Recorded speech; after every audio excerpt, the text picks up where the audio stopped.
ಉತ್ತರ ಕರ್ನಾಟಕ ಒಳಗೆ ದೀಪಾವಳಿ ಸ್ಪೆಷಲ್ ಏನಪ್ಪಾ ಅಂದ್ರೆ ಅದು ಟ್ರ್ಯಾಕ್ಟರ್ ಹಬ್ಬ.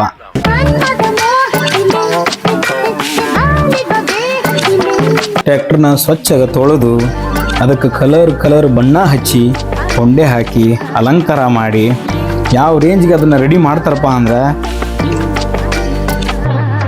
ಒಂದು ಮದುವೆಗೆ ಮದುಮಗಳನ್ನ ಯಾವ ರೇಂಜಿಗೆ ರೆಡಿ ಮಾಡ್ತಾರ ಅದಕ್ಕಿಂತ ಡಬಲ್ ರೆಡಿ ಮಾಡ್ತಾರ.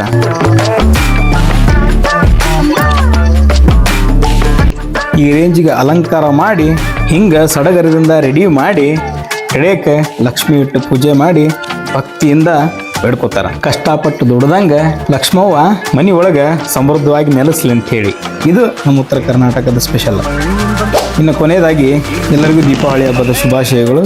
ಮತ್ತು ಈ ದೀಪಾವಳಿ ಅಂದ ಲಕ್ಷ್ಮಿ ಎಲ್ಲರಿಗೂ ಅವರ ಶ್ರಮದ ತಕ್ಕಂಗೆ ಹಾರೈಸಲಿ ಅಂಥೇಳಿ ಬೇಡ್ಕೋತೀನಿ. ಮತ್ತೆ ಭೇಟಿ ಹಾಕಿನಿ ನೆಕ್ಸ್ಟ್ ವಿಡಿಯೋದೊಳಗೆ.